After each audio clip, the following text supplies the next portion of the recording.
Public companies face a lot of pressure from Wall Street to make their quarterly earnings. I mean, every company on the exchange has that same type of pressure. We didn't handle it properly at HealthSouth. We didn't handle it properly from the very beginning. The leadership of the company set the tone that simply we were going to meet or exceed Wall Street expectations and really never disappoint them, regardless of what reality was out there.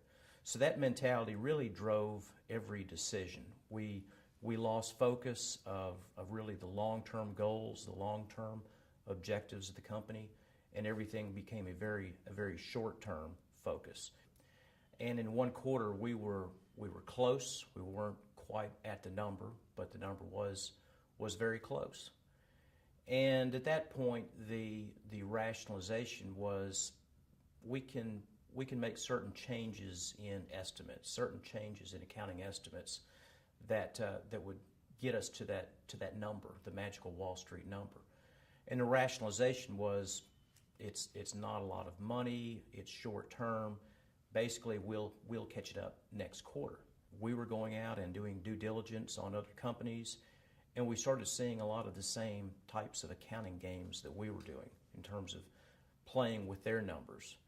And to us, that was the old rationalization, well, everybody does it, it's okay, which of course is another lie.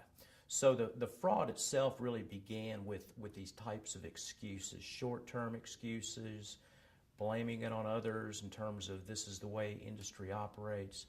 And it wasn't until later that the fraud was at multi-million-dollar levels that it became such a conscious attempt to keep that facade alive.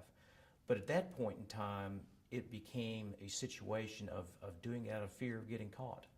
Because as you can imagine, I mean, if you're reporting one set of numbers and reality is somewhere south of that, if you decided, well, we're going to report clean numbers, there's going to be lots of questions. Well, what happened? You know, what happened to your internal activities? So it became a sense of keeping the fraud alive, because if we didn't, stopping would reveal the fraud itself. The tipping point for me really was the passage of the Sarbanes-Oxley Act. And in that rule, it requires that the CEO and CFO of public companies sign an attestation statement saying that their numbers are valid. And obviously, for me, that was a great big lie, and it had serious consequences. That was really the tipping point of saying enough. I've been living a lie for years. This is a whole new chalk line that I'm being asked to step over. And to me, it was the slap in the face of, you know, enough is enough. It's time to bring this to an end. And eventually, it was a series of events, but I finally decided to do the right thing and basically bring it in to the fraud, and exposed it to the federal government. There was a secret meeting that was arranged, and I exposed the fraud. And I didn't have a promise of immunity or a deal or anything like that. I mean, I did serve time, as we talked about before. But I remember leaving that meeting that night with a sense of fear, of course, but also with an absolute sense of relief of, thank God, you know, the lying is over. It's time to move forward in a truthful manner.